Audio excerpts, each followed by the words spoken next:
Hi, it's Steve. Today we'd like to show you how to change the top rack retainer clip on your dishwasher. It's a really easy repair. Let me show you how we do it. Now to do this repair, you simply open up the dishwasher, just extend that upper rack. Now if you're replacing a broken clip, you'll need to remove the old one. If you're just adding a new one to it,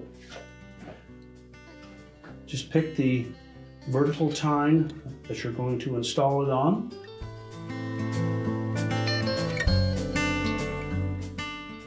Slide the gap on that clip over that tine. Clip the upper snap into place. Then seat it on that horizontal tine at the bottom and snap it down into position. And your repair is complete.